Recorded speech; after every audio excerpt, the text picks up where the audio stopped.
You haven't found the questions. There's no questions. Yay! Oh.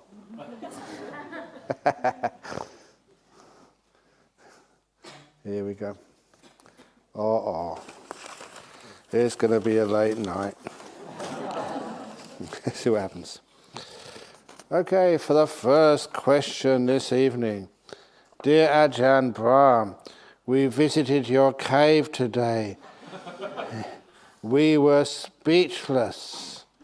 Not only Ajahn Chah can have a luxurious life, you can have any time. You are really blessing for our Buddhist community.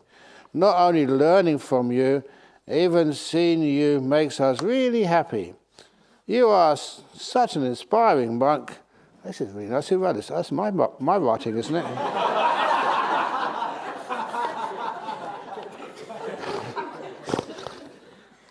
May the Triple Gem bless you always. May all devas help you always. Thank you for your simple, inspiring life and all the practical Dharma. May you have good health. Okay. Same to you. May you have good health too.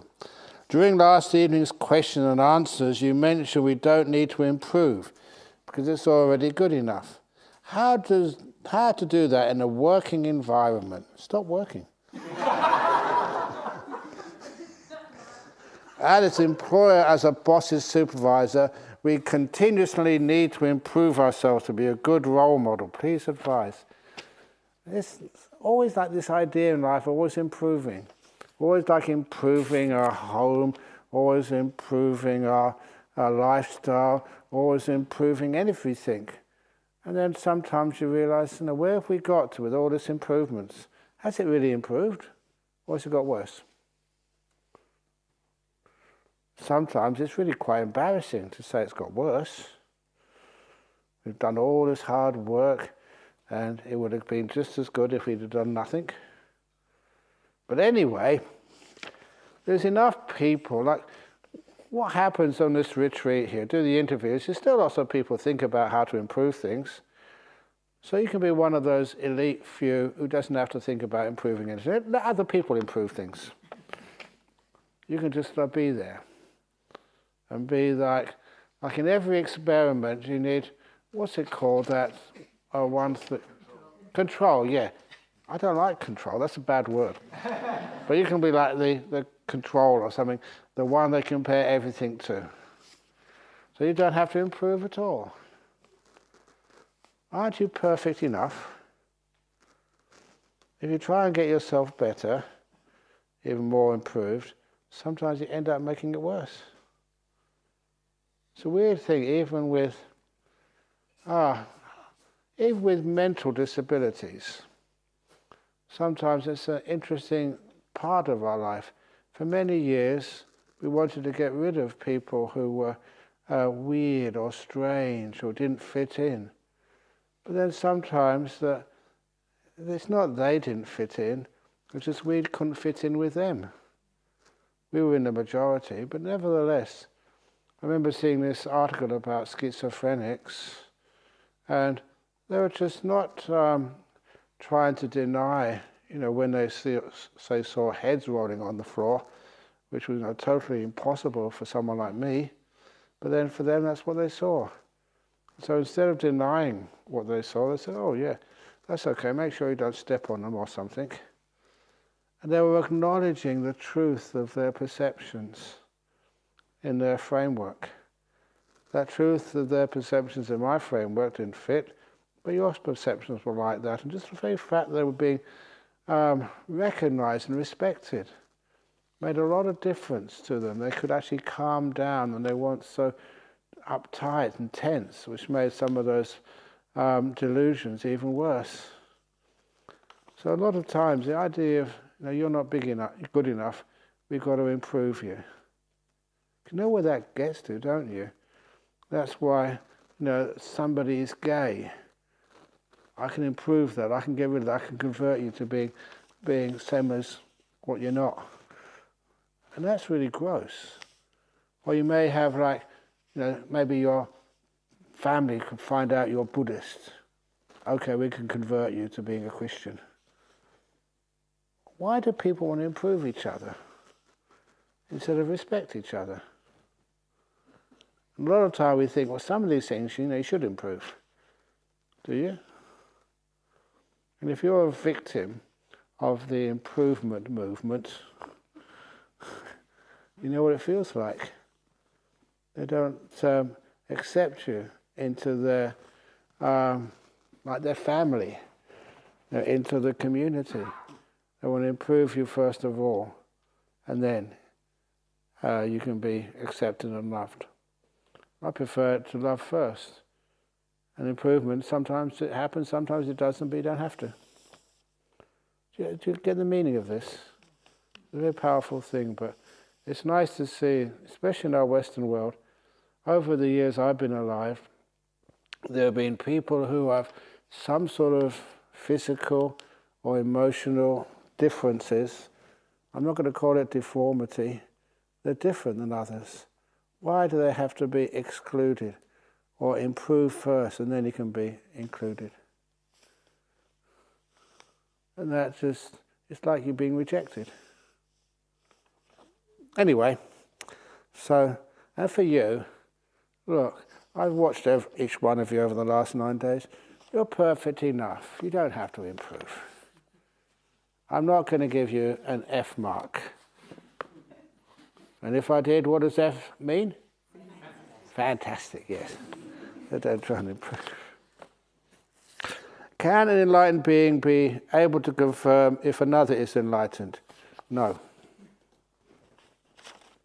They can only confirm that they're not. As a lay person, how can we keep our precepts in life during working relationship and etc.? Please advise. How can you keep them? You just by not breaking them.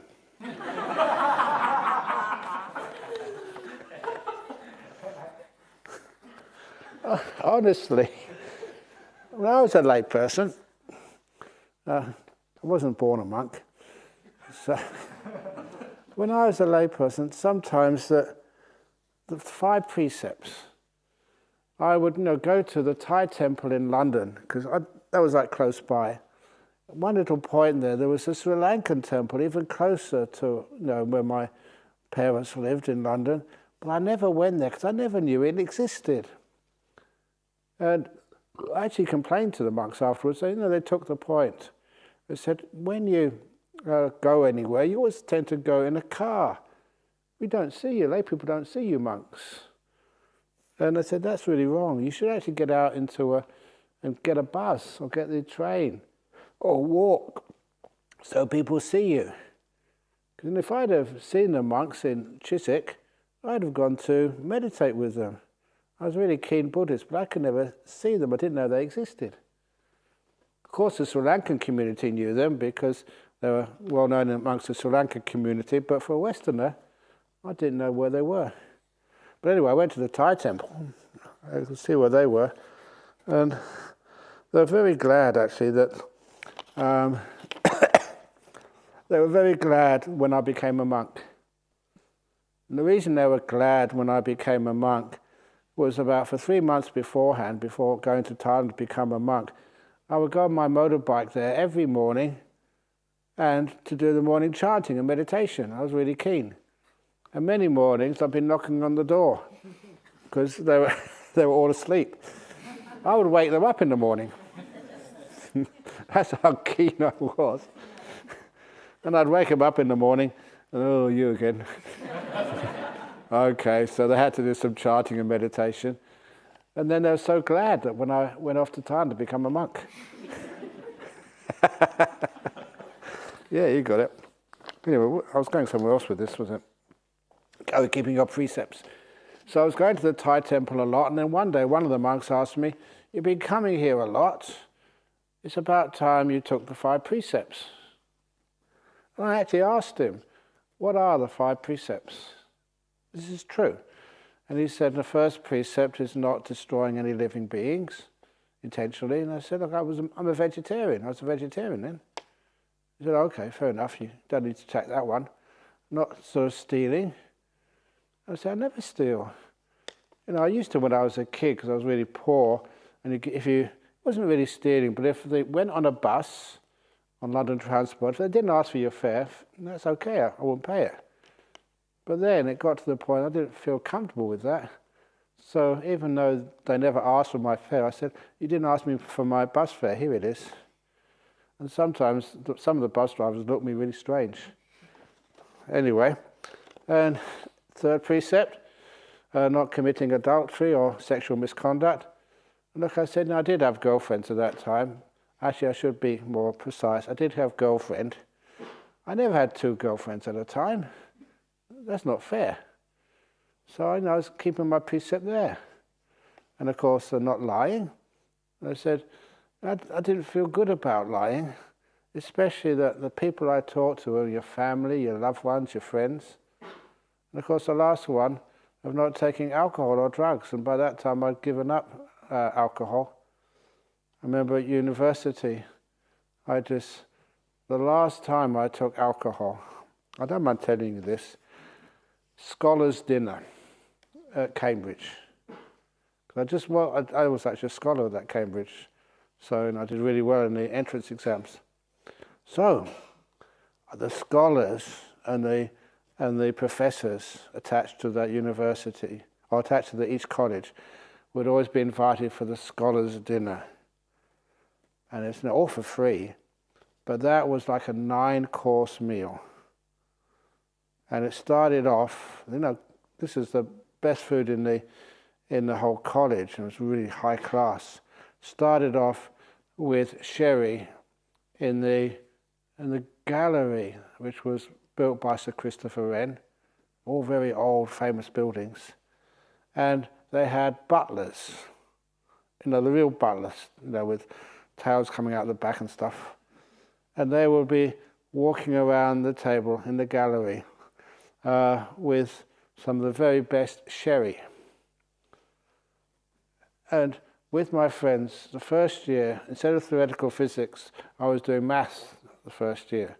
With some of my mathematics friends, we kind of worked out that if they were going around the table in a clockwise direction, the butlers, if we walked at the same speed in an anti-clockwise direction, then we'd liable to get twice as much sherry as everybody else, which we did. Okay, that's like students, 18-year-olds. And so having had quite a few glasses of really nice sherry, then of course you went into the refectory, whatever they called it, and again a very, very old hall. And then we had the 9-course meal, served by butlers. And you'd be sitting next to one of the staff, one of the professors or one of the Nobel laureates or something. And then you'd have your glasses of sherry or whatever it was, with wine. And the butler was always hovering behind you. And it really was, if your glass was less than half full, he'd be in there and topping up straight away. And so 9 courses and different wines with every course. And when that was finished, then it was to the old library. And in the old library there was again a big table, and we had 3 glasses there. And that was for port, claret and Madeira, which were also always filled up. And there was cigars on the table and some fruit. And then we had the toast. So out came this like a chalice, not like a cup, like a sort of a bathing mug. And by this time, honestly, I forget exactly what it was filled with. But you had to drain it and say a toast in Latin. And by that time, I didn't remember what other people were saying. And so you drank that, and then, you don't remember very much. I was, totally drunk. And I wouldn't laugh at that because I don't know how I got back to my room. I can't remember that, but I do remember waking up in the morning with a big pile of vomit on my pillow next to me. It was disgusting. I didn't realize actually that's really dangerous. You could actually choke on that. But the worst thing was, and afterwards, some of the people going, "Oh, what a great night that was." Ugh. I feel terrible. You had the hangover all day. And I thought, what on earth is this all about? Some of those staff, I mean, they really tried their very, very, very, very best to make really high-class food, the sorts you'd get in a 5-star restaurant. This wasn't like fish and chips or just sandwiches or McDonald's. This was really high-class food. And all of it ended up on my pillow. And I felt disgusted about myself. I kind of felt ashamed. And then that was the last alcohol I ever took in my life. No more. It was like taking it to an extreme. And this was supposed to be Cambridge University. Don't people have more sense in that place? Answer, no. Anyway, that's what about the precepts. It didn't make any sense to break precepts. What do you want to do that for? Why take illicit drugs? You had enough. By that time I was meditating. You had much more happiness in meditation without seeing some of your friends taking drugs. Anyway, Ajahn Brahm, another Nasruddin joke for your collection. Nasruddin goes into the local bank to open an account. The teller asks Nasruddin for proof of identity. Nasruddin rummages in his bags and pulls out a mirror and looks at it and says, "Yeah, it's me." But the postscript to that, but then the banker said, "Let me have a look at that identity." And the banker puts the mirror in front of his face. "It's not you, it's me." Okay. Dear Ajahn, the schedule for the last day retreat has changed. Can we still have guided meditation as the previous schedule? Please, please, please. Desire is the cause of suffering. We shall see. It's not tomorrow yet anyway. So just leave it alone, see what happens. Thank you, Ajahn. So grateful to you and the team, led by Norlia, always smiling, plus everybody else here too. Much better. I think your eyesight's going. Always smiling. People don't always smile. Sometimes they laugh. Gets more than a smile. But yeah, it's good. People are hopefully pretty happy. But you know that something about one of the things we're supposed to do tomorrow, according to Norlia, is having a group photograph. But you know that's usually not such a good idea. And the reason is because the group photograph is done the very last part of the retreat. I expect no one will be able to smile. They'll all be miserable. Retreat's over. I don't want to go. Why does it have to go back to work, go back to my husband, my wife, go back? Oh dear. Look at the kids. That's one of the reasons why that some of these retreats, which I saw as a layperson, I said, look at them all. They had a photograph of the retreat. Look, they're all so happy. I said, yes, because they're going home today. It'd be far more honest if you took the photograph in the middle of the retreat to see what people really look like in the retreat, and not just when they're about to go home and be free. Anyway, dear most splendid, venerable Ajahn Brahm, do you have a successor plan for your retirement or enlightenment? Successor, live in the present moment, goodness sake. One of the things we do have, though, is in Bodhinyana Monastery, we have this rule that if any monk has an idea or plan to do something new, do something different, if it's their idea, they have to do it.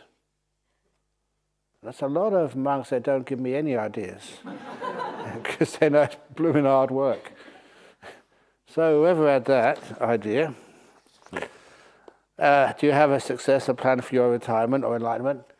You. You do it. Anyway, why do synchronicities and what Christians call grace seem to increase with the practice of keeping precepts? Is this related to the something field? I don't know. Something field. Was it the permit field, is that? I'm not sure. But anyway, we don't have fields here in this part of Serpentine. We have hills and forests. Synchronicities, what Christians call grace, seem to increase with the practice of keeping precepts. There was sometimes, I remember just giving a few talks with Abbot Placid, who used to be the abbot of the Eunorcia monastery. And he used to say to me, he said, Ajahn Brahm, when he opens his mouth, he just starts talking. With me, I have to invite grace in. And just Ajahn Brahm, I don't know where he gets it from, but he just talks. He said, it's really unfair. But anyway, grace or whatever, with the practice of keeping precepts, I think that idea of synchronicities, or what you call grace there, comes with the practice of letting go. Of not worrying what other people think of you, of learning how just to be at peace. Because I do remember one of those, I wanted to share this story with you maybe, if opportunity came up. I think it was over in the UWA, they had a conference on different religions and counselling. And so I forget actually who organised this, but they wanted Abbot Placid and myself, monks from different religions, he was a Benedictine monk, actually to give a talk about different questions on people who were counsellors or faith leaders or for representing different religions. And so I said a few things, he said a few things, but it's always the best when we get the questions and answers. And then one of the persons of the audience put their hand up, said, I want to ask a question. And he said, whose name? He said, my name is Father Frank Brennan. And I thought, oh my goodness, I've heard of him before. He's a very, very intelligent professor of all sorts of divinities and stuff. And he was the person who, I forget who the Prime Minister was, but the Australian government selected to lead the panel to introduce a Bill of Human Rights into the Constitution. He was a really high-flying academic. And so when he asked me a question, straight away I realised, oh my goodness, Ajahn Brahm, you can't get away with a joke against this really top intellectual Frank Brennan. And so what he asked me was an interesting question. I don't usually worry about this sort of question, but he said, do Buddhists believe in God? And usually I say, yes, no, we don't believe in a creator God. But I realised that that's not going to take the investigation any deeper. So, because I was presenting together with Abbot Placid, we had lots of lovely conversations. Now, I remember going into the Eunorcia monastery, it's just north of here, and I remember asking him, says, because it's a very old building, are there any ghosts in this old building, in this old monastery? Because it's such an ancient building. Are there any ghosts here? And he said, no. In Catholicism, we don't believe in ghosts. And I looked him in the eye, and I knew I had him. I said, what about the Holy Ghost then?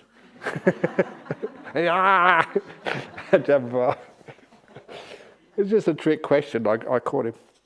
But anyway, he said this Abbot Placid, he would always tell me that one of his core beliefs was that, this is in his words, I don't agree with this, on the surface of it, he said everybody, in his idea, is always searching for God. Now this is a good example that you may say, no, we're Buddhists, or I don't accept that, I'm an atheist. But that negativity doesn't lead wisdom to go any deeper. So I said, this is my friend, we've had lots of lovely discussions. I want to respect what he said. He said, everybody is searching for God. So what do you search for? What do atheists look out for? And sometimes I said, well, we search for peace. That's what you're here for. Find some peace in your meditation, some meaning in life, some insight, some wisdom. And you can't ignore things like metta, loving kindness, compassion, to be able to give love, to serve others. It's a wonderful thing. And to be helped when you're in need of help. So I said, well, all my friends, monks, lay people, nuns, which I live with, and all the atheists I've ever met, they're always searching for peace, respect, truth, to be able to serve others, to be loved and cared for, and to have an idea of truth. So I said, and many other things as well, but I said, if that's what all the Buddhists are searching for, and you said everyone is searching for God, that must be what God means. And then straight away, that you made a bridge, a very profound, deep bridge between the people of all different faiths and no faiths. Now, why do actually people join bikies? And what they want to do? They want to have their fun in life, but they want a sense of community as well. And I don't look down upon the bikies, because I remember just one of them, when they died, riding their bike too fast, they hit a lamppost and died. And the mother of that boy would actually come to the monastery. And so that when he died, the mother said, I decided I'm going to give the funeral service for my son. But he said, can you come along just in case? It was very good just in case, because as soon as she got up on the lectern there and started the funeral service, she broke down. She overestimated herself. And then she said, look, there's a professional in here. Brahm! Come and help. So I went up and I gave the funeral service. And the people in the hall for this funeral service, there were bikies, in all of their leather and stuff and boots and not tattoos, but the insignia on the back of their jackets. And all of the girls there, they were all their girlfriends. And honestly, they weren't dressed for a funeral, they were dressed for a nightclub. I've never seen anybody dressed like that, for a funeral service. But I did my bit. And then afterwards, they were all so sweet, coming up to me and said, thank you, Ajahn Brahm, a lovely service. Thank you so much. It was like, for that moment, I was like part of them. I thought they were going to put a little logo on the back of my robe. Because when you were being kind to them, they showed their beautiful side. So everybody, you can say this, what are they searching for? What are you searching for? What do you want in life? And of course, that is these beautiful spiritual qualities, I say. So I say that must be what God is. And I remember Father Frank Brennan, he didn't argue with me. He said, oh, that's okay.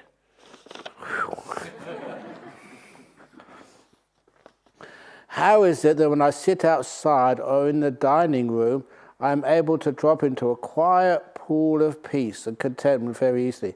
But when in the meditation hall, a wall seems to come up between my mind and the awareness of breath, and often struggle to be aware of only a few breaths before thoughts intrude. I find this very frustrating. It's probably because of expectations. You think this is the meditation room.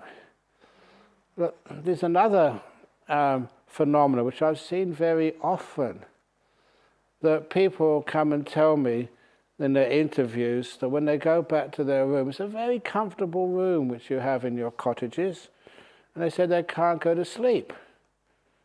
And they're sort of lying down and just sleep doesn't come to them. But then, when they come in here to meditate, They fall fast asleep. And so, what's the solution? Very easy.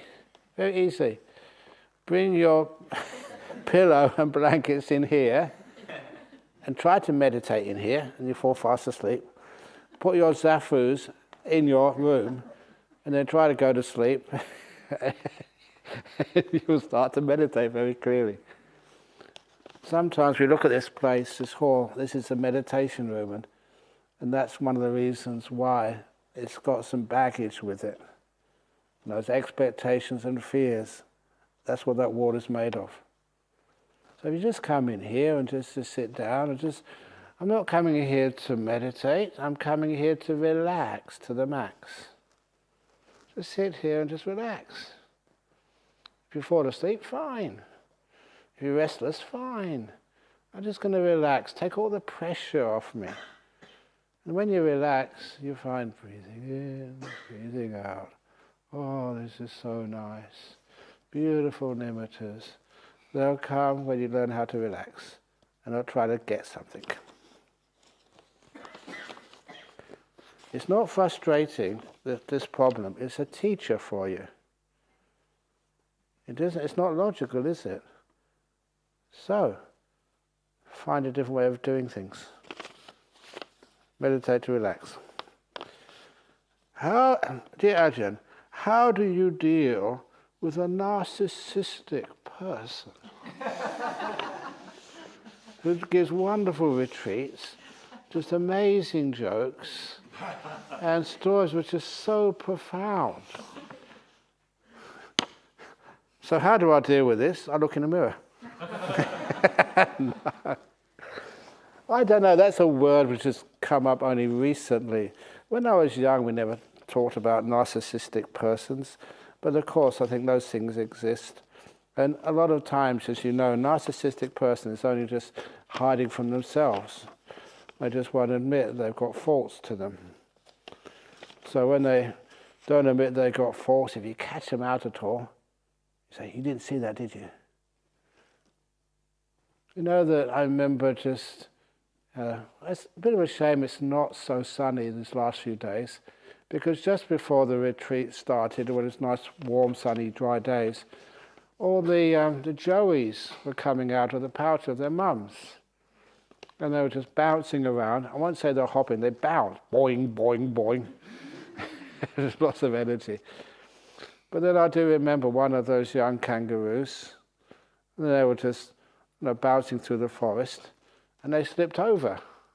They fell. Just went on side.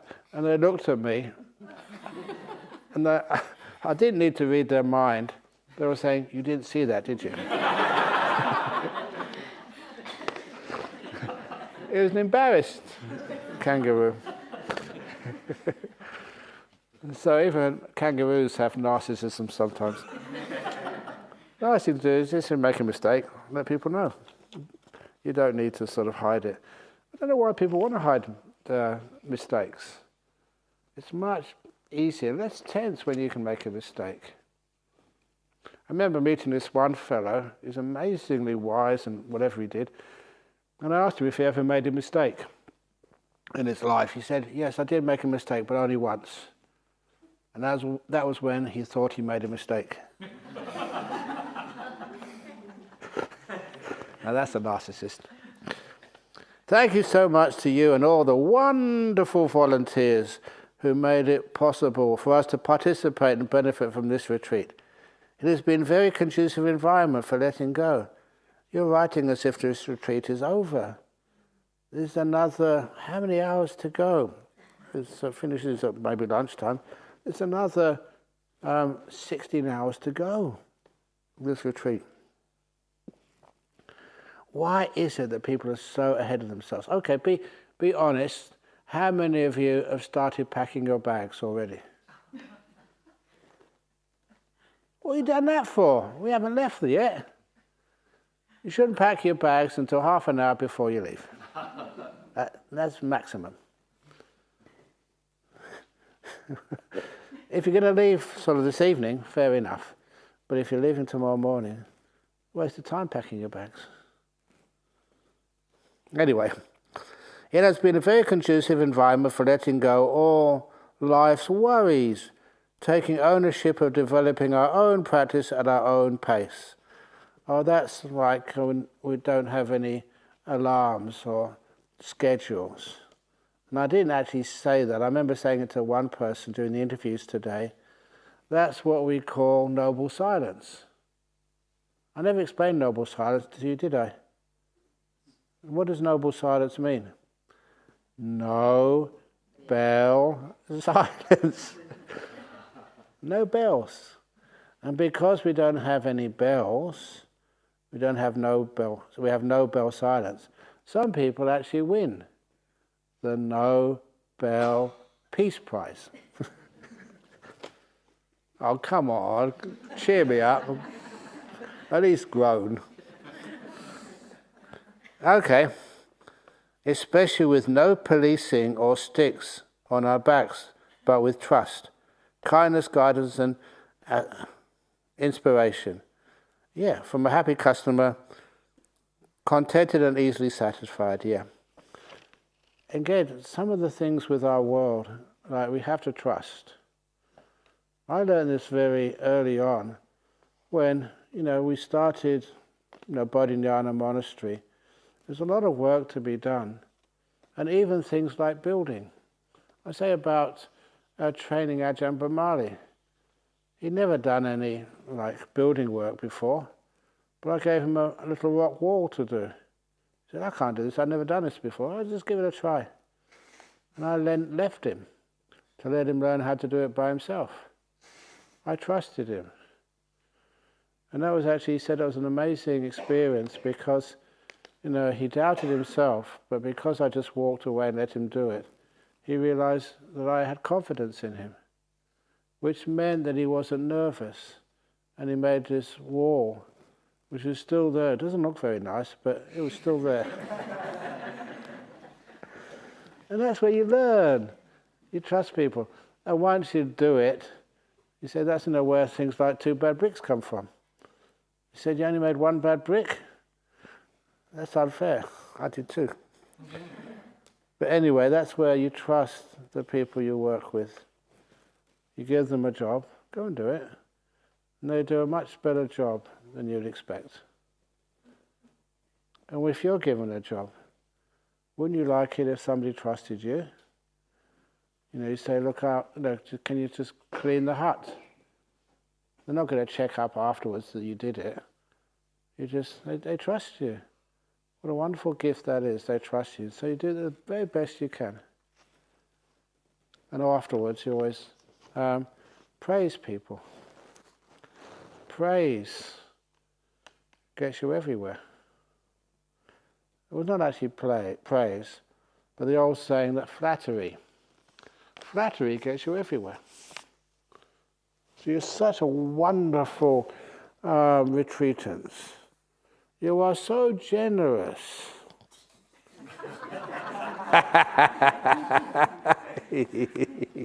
Okay, I better stop there. Dear Ajahn, I know a lady whose father and his mates, crikey. I know a lady whose father and his mates gang raped her daughter. She refused to make a police report or do anything after her daughter told her this lady still visits her dad secretly without telling her daughter. How to be kind to this woman who makes no effort to protect her own daughter? I'm so angry, please advise.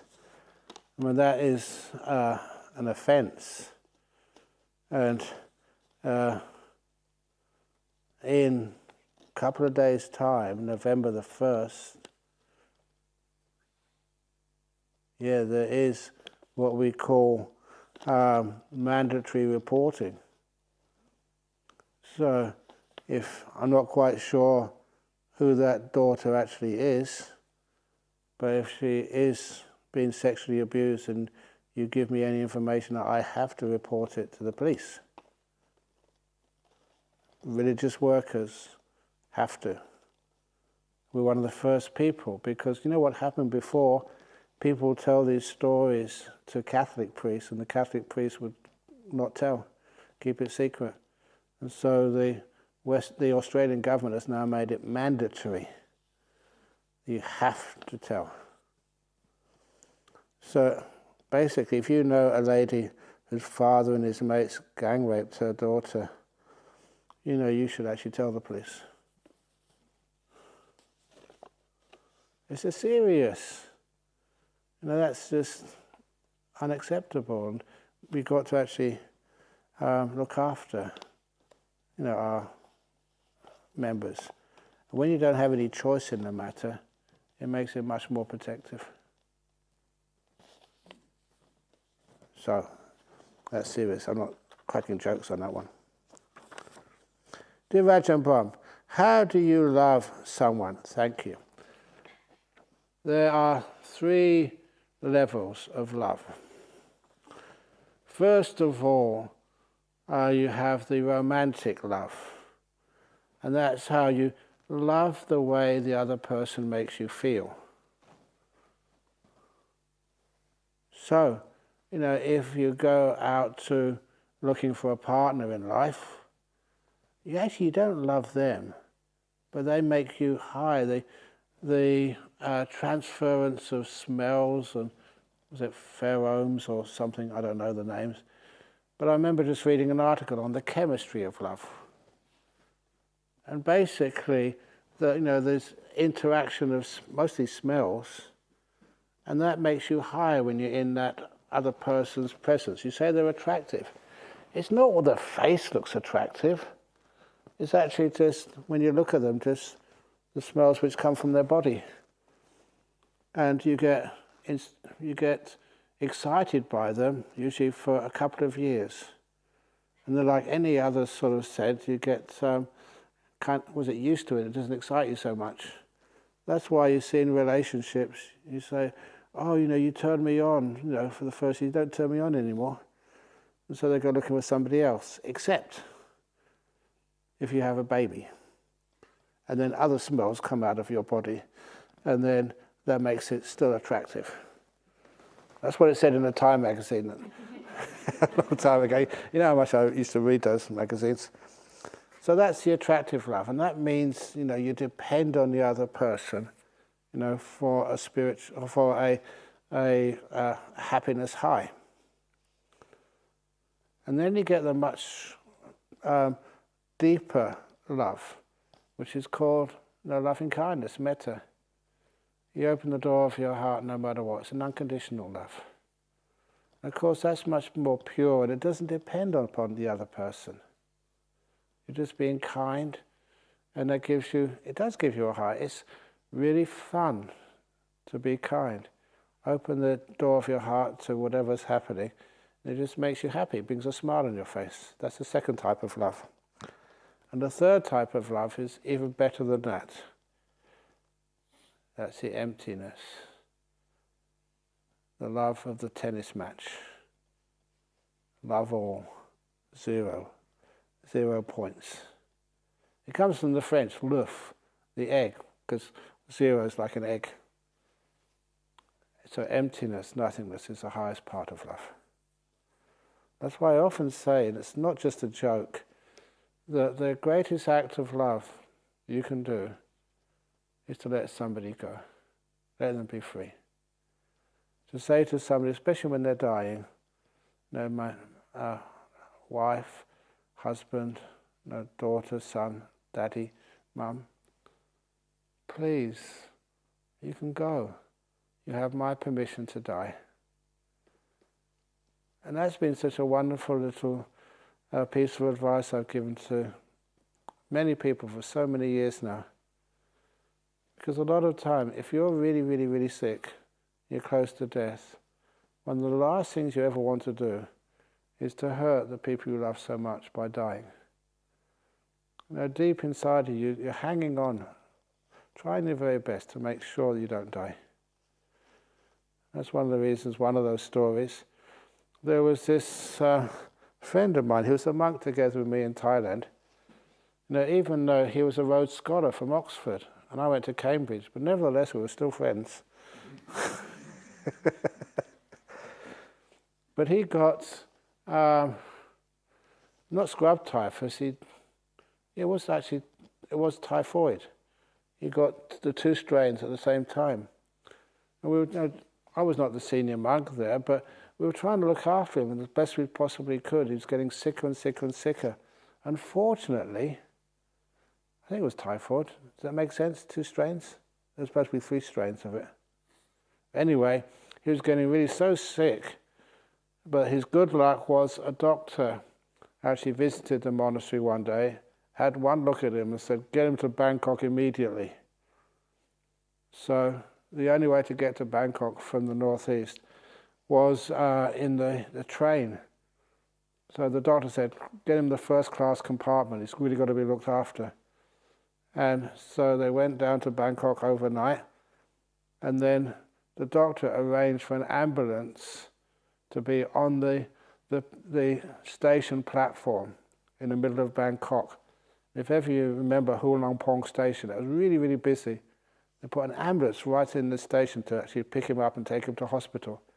I remember talking to not the doctor who diagnosed him in Ubon, but the doctor who picked him up from the station. And he said as soon as he got this man into the ambulance, he thought it was already too late. They would not get him to the hospital in time. You know, it was in the shock coming from that fever for such a long time. But he pulled through, he managed to survive. To survive, but not to recover. And he was really always sick, no energy at all. So we decided to send him to that Chithurst monastery in England. Maybe he could survive there, get some more treatment, a climate which is closer, to what was good for him. But he was staying in the attic room at Chithurst for about 2 years, continuously.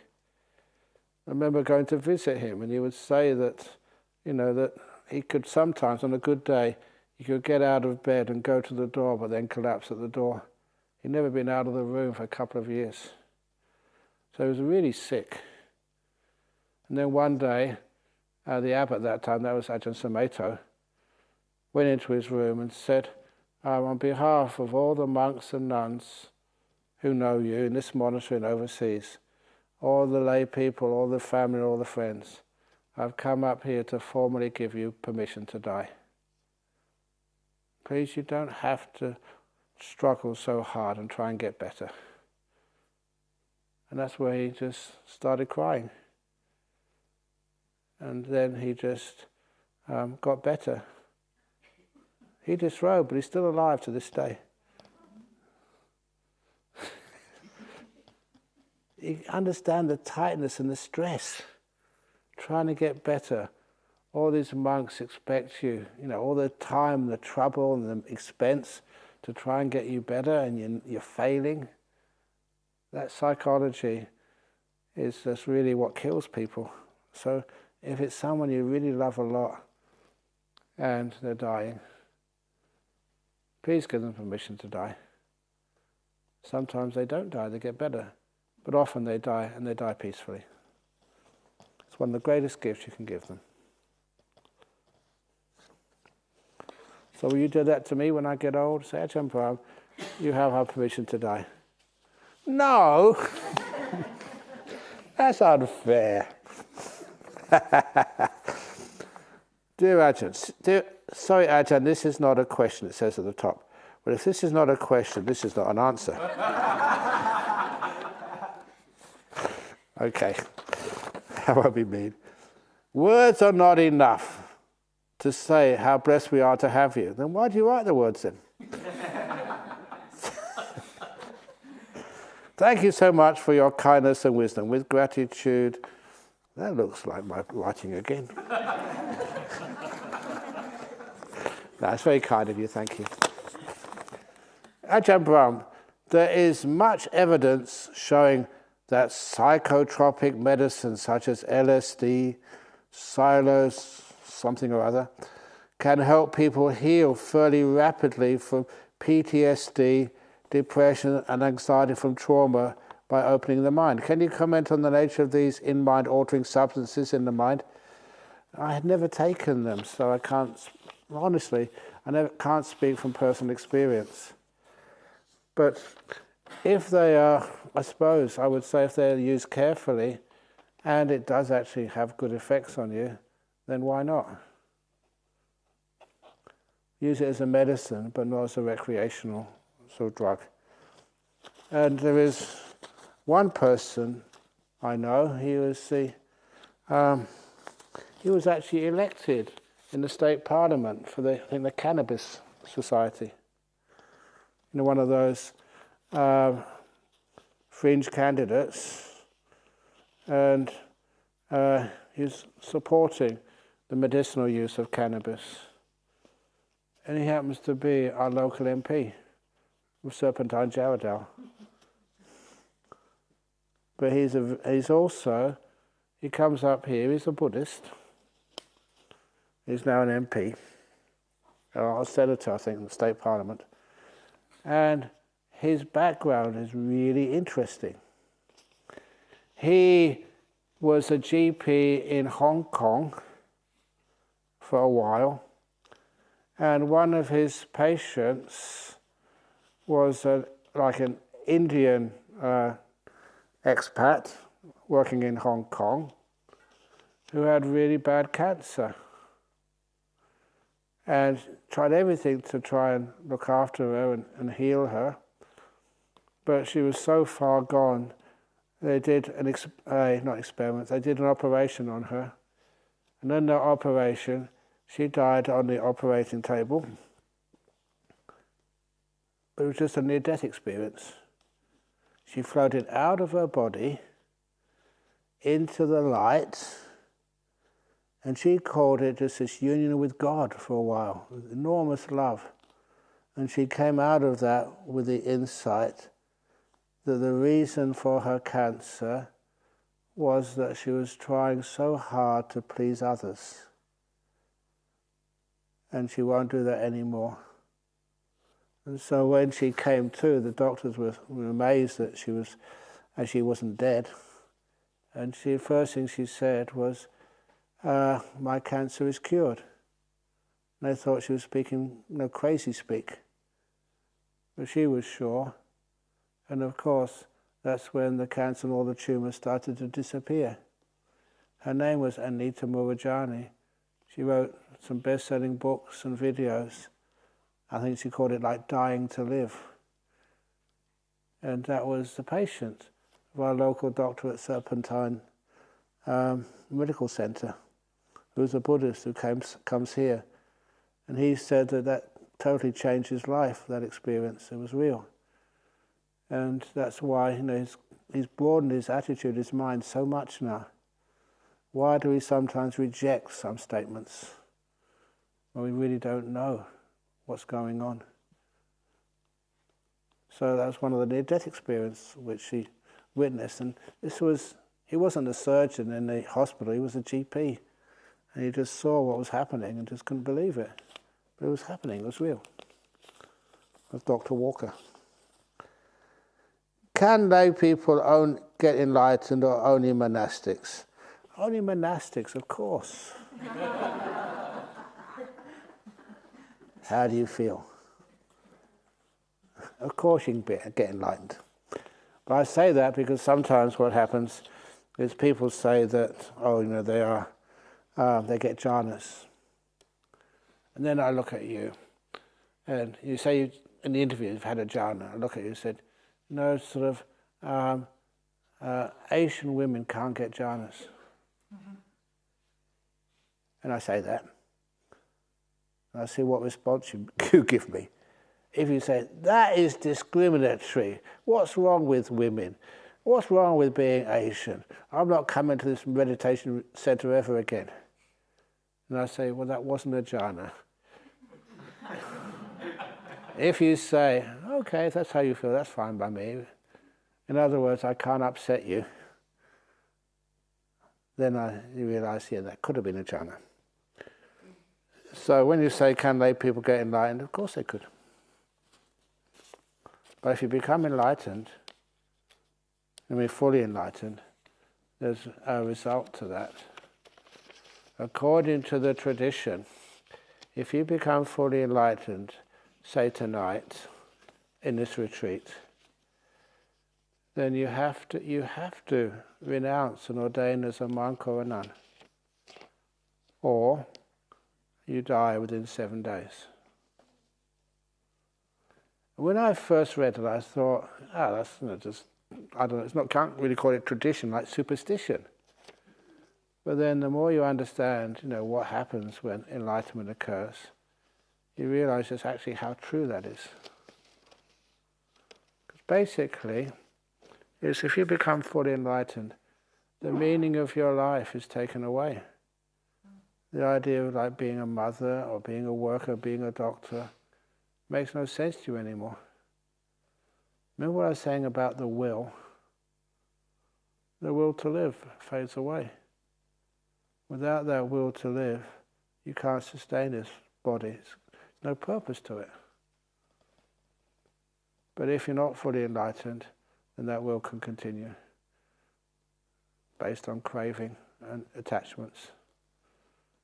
Don't be embarrassed about that, because most people, that's what keeps them going, craving and attachments. But that's totally overcome. The will to live, it just dries up and you die. The only reason because you're a monk or a nun is because you can teach in what they say to be a field of merit for others, to do some service, to keep the teaching going. Anyway, thank you for sharing your wisdom and jokes. At last, people appreciate the jokes. Thank you for whoever wrote that. I find myself... How do you find this? I've been looking for myself for years.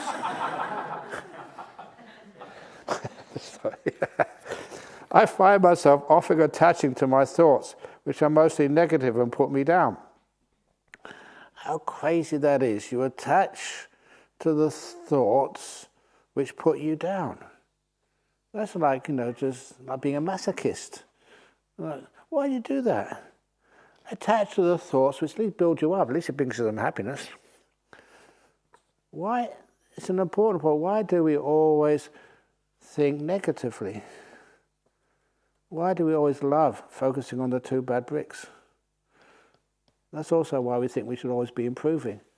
Because we see the faults, the bad bricks, we never see the good bricks. When you start to look at the good bricks, then at least you have good thoughts. Yeah, I'm a good bricklayer. That's really impressive jokes, which I say. I almost choked on myself then. So you can notice the thoughts, but not attaching to them. Some of the good little similes is looking at the thoughts like clouds going through the sky. They block off the sun, so they're not really things to celebrate, thoughts, but also they flow past you. They don't stick in you. So the thoughts, they come and they go. And another thought comes and they go. And you don't give them so much importance. Great thinkers. Remember the statue of Rodin's great thinker? Really depressing, if you have a look at it. And instead you see the Buddha, so straight-backed, nice and light. And the bird can never land on him because he's got this big... I should make jokes, sorry.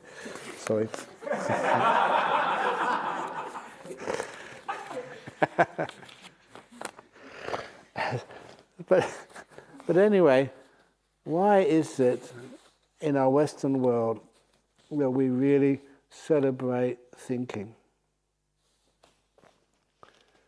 but we don't celebrate wisdom? Thinking and wisdom are 2 different things. And that's one of the reasons why the wisdom born of silence, I think that was a title for one of the little books which I wrote. Wisdom born of silence, not wisdom born of thinking. If you ever notice, thinking is very rarely original. It just works on old ideas and try and find different combinations of those old ideas, instead of actually really being innovative and being silent. Dear Ajahn Brahm, who am I and what is my mind? You are a nobody, and it's not your mind. It doesn't belong to you, so give it up. That's a straight answer. Before we start our meditation, we're checking out the condition of our mind. Who is asking that question? Is that mind asking by itself? I don't ask that question. It must be you. That's why I think I wrote this in that book, Mindfulness, Bliss and Beyond. It was actually a historical debate. You know, in those old days, monks used to debate each other. Because, they didn't have anything else to do, for the villagers to spend the evenings. So finding a good debate was it was like going to a football match to see who would win. So anyway, they debate. There was one monk who was a very great intellectual, and the other monk was someone who was very wise. And I think the debate went like, the first monk said, who are you? And then the second monk said, I am me. And the first monk said, who is me? And the second monk said, you. And who are you? He said, me. Who's me? And the second monk said, a dog. So who's a dog? You are. But who's you? Me. They went on like this. And one of the monks was just like being really highly intellectual. Who is this I, this me, this dog? And the other monk was just being down to earth. Who's the dog? You are. And the thing was, they had an audience like you guys, and it meant that all the lay people were just laughing. This intellectual was actually admitting he was a dog. And so when he got the point, the intellectual put his hand up, so okay, you win. I'm sorry. So anyway, that was one of the great debates. If Mahabrahma knew the Buddha's teachings were the truth, then why didn't he set his followers straight? Mahabrahma, this is in the Sariputta story. You were saying, okay, because I said, the Sariputta, the last person who came to see Sariputta to pay respects in his mum's house was Mahabrahma. Why didn't he set his followers straight? There's a conflict. Sometimes you know what's true and you know some things are wrong, but if you set your followers straight, then you lose your power. In other words, in the sutras, Mahabrahma is always up in his heaven. Not actually always up in his heaven. Sometimes he disappears in a big light and appears when that light comes back again. This is how it's described. So it's you know what that means. That Mahabrahma spends some time in the first jhana, and then comes back to where his followers hang out. If he knew the Buddha's teachings were the truth, why doesn't he set his followers right? Well, half the time he's not there. And the other half of the time, again, it's almost like, when one of those monks went to ask the Brahma, said, that's right, no, I got it wrong. That's right, where do name and form cease without remainder, or something? And then he went up to all the different, I'm just getting it right again now. This was when there was whether it was a monk or a hermit monk, but certainly a meditator, and he could levitate. Sometimes that happens when people meditate, they can levitate, but this was a really extraordinary, like Guinness Book of Records levitator. Instead of just going up a few feet into the air, he decided to try and discover where the universe ends, where form disappears forever. Find the end of the universe. So off he went, flying through the heavens, to the places where the light of the moon and sun don't reach. You know what happened? He died on the way. But when he got reborn as some sort of spirit, then he asked the lower heavenly beings, yeah, where does earth and water, that's right, the four elements, that's right, the four elements cease without remainder, earth, air, fire and water. And the lower heavenly beings said, we don't know, but there's another level of heavenly beings above us, they might know. And so we got shunted up the different levels of heavenly beings. Everyone said, we don't know, but there's one above us might know. Until eventually he got to Mahabrahma. He said, where do earth, fire and water cease without remainder? And Mahabrahma said, I am Mahabrahma, the great, the creator, the lord, the owner, the big shot of everything. He didn't actually say that, but I'm just condensing it for you. And then the monk said, I never asked you that.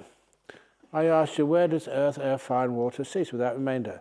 He repeated again, I am Mahabrahma, the creator, the lord of all is, the knower of everything, all-powerful, all-knowing.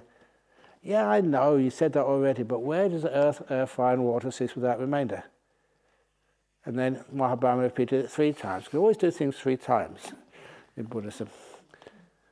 And then Mahabrahma when the monk asked again, yes, that's not the question I keep asking you. Where does earth, air, fire and water cease without remainder? And the Mahabrahma took him by the shoulder and pulled him aside. He said, look, I don't know. But if all these others, heavenly beings found out that I don't know, I'll be in big trouble. And anyway, you're stupid, monk. There is the Buddha. Why didn't you go and ask him? He knows much more than I do. And so the monk, the hermit spirit, disappeared from there. And then he asked the Buddha, where do earth, air, fire and water cease without remainder? And he said, the end of this earth, air, fire and water can be found inside this body and mind, this fathom-long body and mind. That's where that statement comes from. You don't go and find the end of earth, air, fire and water by asking some God. You find it inside your own body and mind by meditating. And that was a statement which a lot of people know, but actually the whole story was actually really quite interesting. It's usually people write books about that, what God didn't know. Okay, lastly, how does rebirth, Big Bang theory and evolution relate, or it doesn't? I think you all know by now that even Stephen Hawking, towards the last few years of his life, he realized one of his mistakes was the Big Bang did not start the universe. There was something which, again, my old mate, what's his name again? I'm sorry, I'm going kind. The friend who was a Buddhist at Cambridge. I mentioned it. Bernard Carr, yeah, thank you. Good old Bernard Carr. He was working on this with Stephen Hawking. He called it like Hawking radiation. The fact that black holes are not supposed to be able to leak, any energy. They found it can. And Stephen Hawking was the main, got the main idea for that. And then people like Bernard helped him out on it. And they started calling not black holes, but white holes. And Hawking radiation, which means that even black holes would eventually run out of energy. The energy will leak from them. You might call it anicca. Everything always changes and leaks. It's not an ultimate. And because the black holes will eventually leak, that's accepted by everyone now, the idea of, like the Big Bang, there was obviously something before the Big Bang. It's possible now. And of course that's also, if ever you look to the news and the James Webb telescope. In other words, this big telescope in the eye which is so much more powerful than anything else ever built. And they've managed to prove that. The Big Bang is not the start of this universe. There's much stuff there which is much older than the Big Bang, which they can see. It was the James Webb telescope, is that the right name of it? Yeah, okay, yeah. And so now people have got articles now, so they have to understand that. There was something before the Big Bang.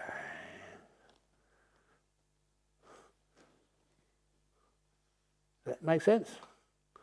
But it's also, okay, it's 10 past, but I remember just, because sometimes being a Buddhist with some theoretical physics background, it makes life very interesting.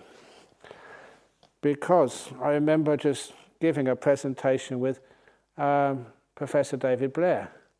He used to be the head of physics at UWA. And he started this gravity center up in Jinjin somewhere. And I remember just doing a presentation with him, I think it was in UWA, and it was saying that, Big Bang, where did all this energy and stuff come from? Because one of the fundamental laws of science are very simple. You can't create or destroy matter energy. You can transform it from matter to energy, energy to matter, but you can't actually create or destroy it. So where did all this energy come from? All this matter, all this stuff? And then I said, but there is something which we all know as negative energy. I don't mean sort of psychological, real negative energy, like a mass, and this thing over here, in a gravitational field. This has a negative energy component. For me to actually take this or throw it up so it leaves the Earth's gravitational field takes a lot of energy. So this has a negative energy component. Any mass in a gravitational field has a negative energy component. So there is negative mass energy, there is positive mass energy. And so I remember telling Professor Blair, what would happen if the amount of negative mass energy completely balanced the amount of positive mass energy? I remember him turning around to me and he said, wow, you're really up to date. Omega equals 1. I never knew what omega meant. But you sussed out that the mass energy in this universe, if everything all came together, every mass, every energy, or every field all came together, it wouldn't explode. Poof, it would be gone. Perfectly balance itself out. It can come from nothing. It can go back to nothing. And in the meantime, who are you? Nothing. Sadhu, sadhu, sadhu. Okay, it's a good way to end the talk. Okay, so that's the last talk. Well, no, not really the last talk. We've got something tomorrow. I'm not quite sure what it is. But anyway, we'll find out tomorrow. Remember schedules? Schedules are there not to keep. Am I being a naughty monk? No, we'll do the chanting in the morning, and I think 8 o'clock we'll do something, give a talk, guided meditation, photograph, something like that. We'll play it by ear. Is that okay? Okay. You okay with that, Nordia? Yeah, well, yeah, okay.